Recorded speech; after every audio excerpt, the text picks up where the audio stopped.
As they walk up the stairs into the kitchen, they see Shorty sobbing, his head resting on the counter. When they approach him, he spins around. "Oh, Nancy, they've come after me!" "Who's come after you?" "The crickets!" the man cries. "I went to the chicken coop to get some eggs for breakfast, and they were in there, waiting for me." "Here we go again." George rolls his eyes. His eyes? Whoa, George switched genders?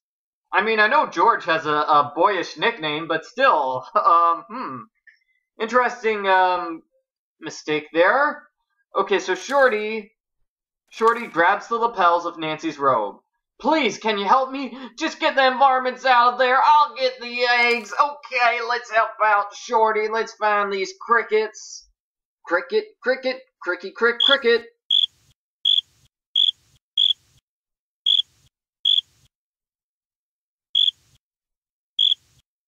Alright. And we get the Stinging Nettles collectible. As Nancy removes the last cricket, she accidentally touches some stinging nettles one of the hens collected for bedding. Ouch! Shorty arrives with the egg basket. "Oh, I should have warned you about Jeanne Marie. She likes to use them nasty plants to keep her eggs safe." Ah, so Jeanne Marie is the name of the chicken of doom. Good to know. He gathers some burdock for her to soothe the irritation. Nancy returns to her bedroom, and after a short sleep, she awakens to find Bess brimming with excitement and holding up two nearly identical outfits. "If we find a treasure, there's definitely going to be a photo op. Which one should I wear? Which one says treasure?" "Don't care," Nancy yawned, struggling to wake up after the few hours of sleep from the night before. "Oh, don't be such a George," Bess chides. "Come on, which one?" Nancy yawns and points to the closest outfit. "Exactly what I was thinking," Bess enthuses. "This one really says, 'I've discovered Dirk Valentine's hidden treasure.'" Bess rushes off to change. Nancy follows her out to remind her to keep quiet about the treasure. Bess is a known chatterbox. But instead, as she walks out in the hall, she crashes directly into Dave. "We need to talk," Dave says quietly. Dave holds up his half of the map. "This map ain't gonna be enough unless we figure out where the start point is." Nancy holds her half of the map up to the light, inspecting it carefully, and finds that it does not show a start point either. She quickly agrees that Dave is correct. Without a reference point, the old hand-drawn map is useless. "Don't worry," Nancy says. "We'll figure it out." "Hope so." Dave sighs. "Until then, let's keep this under wraps, okay?" Back in her room, Nancy studies her piece of the map. As the smell of bacon, bacon, oh man. So the smell of bacon wafts into her room. Sheer hunger overcomes her thoughts of treasure. The second the sound of the triangle rings out, she rushes down the stairs.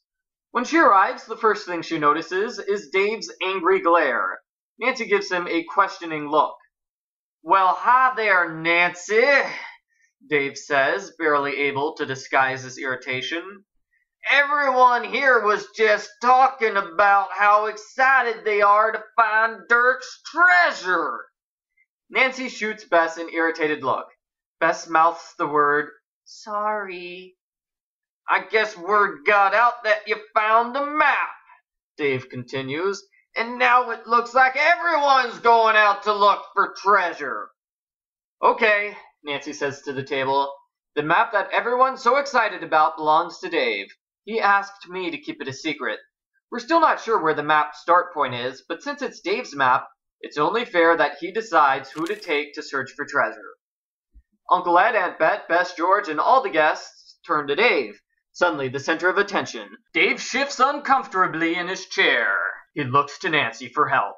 Why am I doing that in a dramatic voice? I'm not sure. Maybe it's a good idea for anyone who's interested to help out, Nancy offers. And if we end up finding treasure, then you decide what to do with it. Again, all eyes turn to Dave. He clears his throat awkwardly. "Sure," he finally says. "Be nice to have the help, I guess." Now that's that, Aunt Bet announces. Let's be kind enough to enjoy Mrs. Thurman's food. Here, here, says Eunice. This ain't the first treasure map we've seen in these parts. Sure won't be the last. It might be worth looking for, but it sure ain't worth letting breakfast go cold, over. Everyone agrees, and soon the guests are enjoying Mrs. Thurman's jalapeno. Jalapeno what? Jalapeno omelets with generous helpings of golden brown ranch fried potatoes. Bess piles her plate high with bacon and Aunt Bet's sweet cornbread.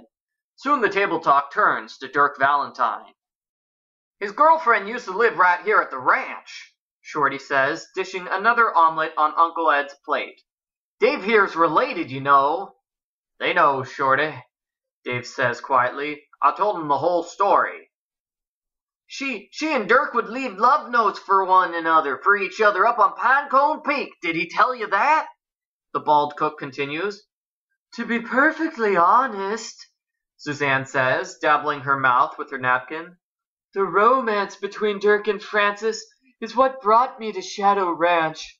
From what I've read, their love for each other was so strong, so unique, so transcendent. I truly believe it was eternal. Just being here, where their love still hovers between this world and the next, is an inspiration. An awkward silence follows. I'll tell you what I believe, Tex growls, never looking up from his plate. I believe Dirk Valentine was a lying, cheating, thieving bum who got exactly what was coming to him. All this lovey-dovey romance stuff is hogwash. Suzanne bristles with anger and embarrassment. Seeing this, Aunt Bet quickly jumps in. But you can't deny they loved each other, Tex, she says brightly. What about the gift he was about to give her? Well, I heard it was worth his entire fortune. And the reason nobody's ever found the big deal gift is because somebody like that one there, he jabs his fork in Suzanne's direction, made the whole notion up. That's not true, Suzanne fires back. It's never been found because poor Frances left Arizona without hearing Dirk's last words. Uncle Ed looks confused. What do you mean? The last thing Dirk Valentine said before they put the noose around his neck was this. She stands up and recites dramatically, My days may be numbered, but thy eternal summer shall not fade. Follow these words to the letter as you seek your fortune. As she sits back down, she adds, He knew what he said would be in the newspaper. You think it was a coded message to Frances? Nancy asks, intrigued. I'm positive it was. Now, I know the eternal summer reference is from Shakespeare's Sonnet 18, a poem they say Frances knew by heart. But as for what he meant by all the rest, Suzanne shakes her head in resignation. I've never been able to figure it out. Are you sure Frances never got this treasure? Jamie asks skeptically. Absolutely. She died penniless in Missouri less than 10 years later. Well, maybe Nancy here can figure it out, Uncle Ed says, polishing off his third omelet. She's our resident detective, you know. So we've noticed, Eunice nods, studying the young sleuth warily. She's probably just itching to get her hands all over that treasure.